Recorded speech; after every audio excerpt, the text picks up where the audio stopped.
वही वो लोग ये नहीं जानते थे कि वो तलवार असुरों के राजा की तलवार है, जो कब से यहां पर आके अपने मालिक के आने की प्रतीक्षा कर रही है। आदित्य उस तलवार को पहचान गया था, पर उसे उस तलवार के वहां होने का कोई अंदाजा नहीं था। वो जैसे ही उस तलवार को देखता है, तो उसकी ओर बढ़ने लगता है।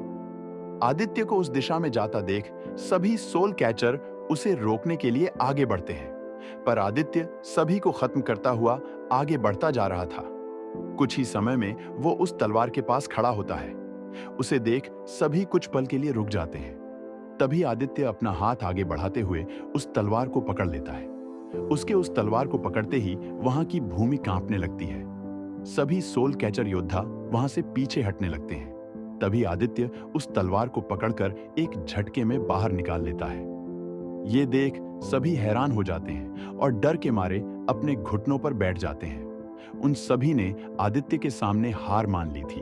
तभी उन सब के बीच से चलते हुए सोल कैचर का मुखिया आगे आता है और सर झुकाकर आदित्य के सामने अभिवादन करते हुए कहता है, हमें क्षमा कर दीजिए और कृपया हम पर अपने क्रोध की वजह स्पष्ट करिए। ये सुन आदित्य वो पत्थर की भरी तलवार उठाते हुए कंधे पर रखता है। हालांकि उसे भी उस तलवार को उठाने में परेशानी का सामना करना पड़ा था, लेकिन ये बात उसके अलावा किसी को भी नहीं पता चली थी। आदित्य आगे बढ़ते हुए गंभीरता से कहता है, आज से 8 साल पहले तुम्हारा एक योद्धा हिमपुरी सिटी में आया था और वहां की राजकुमारी को खत्म करना चाहता था। मुझे सिर्फ इतना बता दो कि वो सब किसके कहने पर हुआ था। ये सुन वो मुखिया हैरान हो जाता है। वो कुछ बोलने से पहले सोचने लगता है। ये देख आदित्य अपने कंधे पर रखी तलवार को जोर से जमीन पर पटकते हुए मुखिया को घूर कर देखता है। वो मुखिया जैसे ही आदित्य को गुस्से में देखता है तो घबराते हुए कहता है, वो हिमपुरी के मुख्यमंत्री के कहने पर किया गया था। हमने सिर्फ उनको अपना एक योद्धा दिया था, इससे ज्यादा हमें और कुछ नहीं पता। ये सुन आदित्य का चेहरा गंभीर हो जाता है। उसे काफी हद तक अंदाजा था कि उसे कोई ऐसा ही नाम सुनने को मिलेगा। उसका नाम जानते ही आदित्य एकदम से वहां से गायब हो जाता है। वीरपुर सिटी अभी तक कई मुकाबले हो चुके थे और हर मुकाबले में जय जीतता जा रहा था। वहां अब कुछ गिने चुने समूह बचे थे, जिनमें एक समूह अमृता का था, एक आदित्य और जय का था और एक उस लाल कपड़े वाली लड़की का था। उसका नाम अवनी था। उसके समूह में केवल वो ही ताकतवर योद्धा थी, बाकी के तीनों आम योद्धा थे। इन 3 समूहों के साथ साथ एक और चौथा समूह था जिसे कोई नहीं जानता था, पर वो काफी खतरनाक जानवरों के साथ यहां आए थे। अब उस चौथे समूह का मुकाबला अमृता के समूह के साथ और जय का मुकाबला अवनी के समूह के साथ होने वाला था।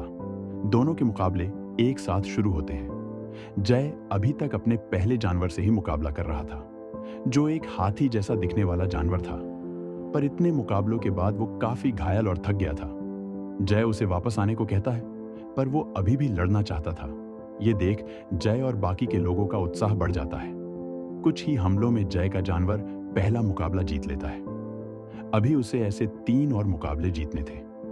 वहीं अमृता का समूह लगातार 2 मुकाबले हार गया था। अब तीसरे मुकाबले के लिए शोभित जाता है। उसका जानवर एक बड़े सांप जैसा दिखने वाला जानवर था। वहीं सामने वाले योद्धा के पास एक भालू जैसा दिखने वाला जानवर था। शोभित का जानवर कुछ ही देर में वो मुकाबला जीत जाता है। उसने सामने वाले योद्धा के जानवर को अपनी पूंछ में लपेटकर मैदान से बाहर फेंक दिया था। इंसानों के मुकाबलों की तरह जानवरों के मुकाबले में भी मैदान से बाहर जाने पर हारा हुआ मान लिया जाता था। ऐसे ही शोभित एक एक करके सभी मुकाबले जीत लेता है। इस मुकाबले में एक योद्धा चाहे तो सामने वाले चारों योद्धाओं से एक एक करके मुकाबला कर सकता है। इसलिए शोभित ने एक एक करके चारों को हरा दिया था।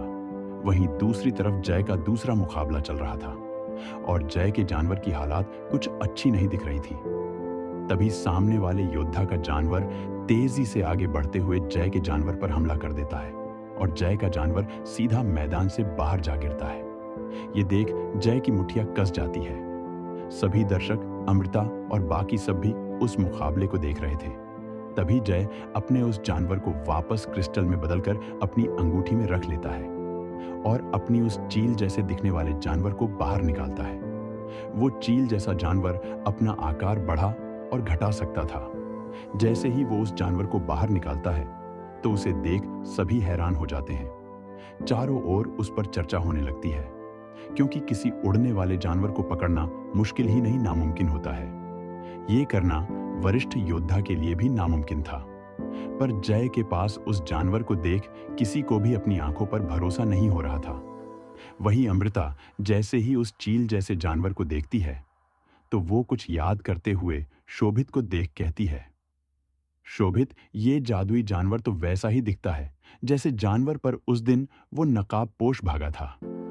ये सुन शोभित भी उस जानवर को गौर से देखते हुए कहता है, हाँ, अगर इसका आकार 5 गुना बढ़ा दो तो ये एकदम वैसा ही दिखेगा, पर ये वो नहीं हो सकता। वैसे भी सभी जादुई जानवर एक जैसे ही तो दिखते हैं। ये सुन अमृता शक भरी नजरों से जय को देखते हुए शोभित से कहती है, हाँ, सभी जानवर एक जैसे ही दिखते हैं, पर उड़ने वाले जादुई जानवर इतने आम नहीं हैं कि हमें रोज रोज देखने को मिले। इतने संयोग तो नहीं हो सकते। ये सुन शोभित भी सोच में पड़ जाता है। वही मुकाबला शुरू होते ही खत्म हो गया था। जय की चील ने सामने वाले जानवर को मुकाबला शुरू होते ही मैदान से उठाकर बाहर फेंक दिया था। अपने सभी साथियों के हारने के बावजूद अवनी के चेहरे पर कोई शिकन तक नहीं थी। वो जय को देख मुस्कुराते हुए आखिरी मुकाबले के लिए आगे आती है। वही जय अभी भी मैदान के किनारे खड़ा था। अवनी जय को देख मुस्कुराते हुए कहती है, क्या बात है, मैंने कभी सोचा तक नहीं था कि किसी एक लड़के में इतना कौशल देखने को मिलेगा। सच में तुमने मेरा दिल जीत लिया है। अब मुझे जीत हार से फर्क नहीं पड़ता, लेकिन मैं अपनी पूरी शक्ति से मुकाबला करूंगी। ये सुन जय हक्का बक्का रह जाता है। उसके होश उड़े पड़े थे। अवनी की बातें बार बार उसके कानों में सुनाई दे रही थी। कुछ ही देर में वो मुकाबला शुरू हो जाता है। अवनी के पास 1-2 पैरों पर खड़ा होने वाला बंदर था, जिसके हाथ में नाखून किसी खंजर की तरह 1 फुट लंबे और धारदार थे। वो 8 फुट का विशालकाय जानवर था।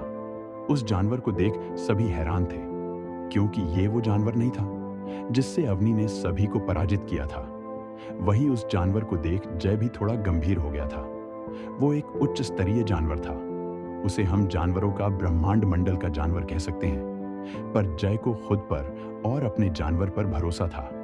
देखते देख दोनों के बीच भयंकर मुकाबला शुरू हो जाता है। लोगों का मानना था कि इस प्रतियोगिता का सबसे ज्यादा खतरनाक मुकाबला यही है। जय के जानवर के उड़ने की कला भी उस बंदर जैसे जानवर के सामने बेकार थी। वो बंदर जैसा जानवर ऊंची छलांग लगाकर बड़ी आसानी से जय के जानवर पर हमला कर रहा था।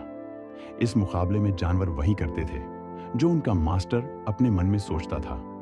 एक तरह से जानवर और इंसान एक बन जाते हैं, और उस जानवर को आने वाली चोटों का आधा नुकसान उसके मास्टर को होता था। जय और अवनी दोनों ही थक चुके थे। अवनी के चेहरे और गर्दन पर पसीने की बूंदें दिखने लगी थी। उसके कुछ बाल चेहरे पर भी आ रहे थे। तभी वो अपने चेहरे से बाल हटाते हुए जय के जानवर को देखती है। वही जय की नजर जैसे ही अवनी पर पड़ती है, वो उसके चेहरे को देखता ही रह जाता है। तभी उसकी नजरें धीरे धीरे नीचे जाती है। अवनी की उस लाल रंग की पोशाक में उसके सीने का उभार साफ दिख रहा था। पसीने की कुछ बूंदों के साथ वो बहुत आकर्षक लग रही थी। जय का तो उसे देख गला सूखने लगा था। वो तो मुकाबले के बारे में भूल ही गया था। वही इन बातों से अनजान अवनी तेजी से आ रहे जय के जानवर को देखती है और अपने जानवर से उस पर एक खतरनाक हमला करवा देती है। जैसे ही उस हमले का आधा दर्द और जख्म जय को मिलता है तो वो होश में आ जाता है, पर अभी तक बहुत देर हो चुकी थी। जय के जानवर ने मैदान के बाहर की जमीन को छू लिया था। वही अवनी ये देख हैरान हो जाती है। उसे लगा था कि जय इस हमले से आसानी से खुद को बचा लेगा। वो जय को नुकसान नहीं पहुंचाना चाहती थी। क्या होगा अब आगे? क्या आदित्य और जय मुकाबले से बाहर हो जाएंगे, या फिर समय पर आ जाएगा आदित्य? क्या होगा जब होगे आदित्य और अमृता आमने सामने? जानने के लिए बने रहे हमारे साथ।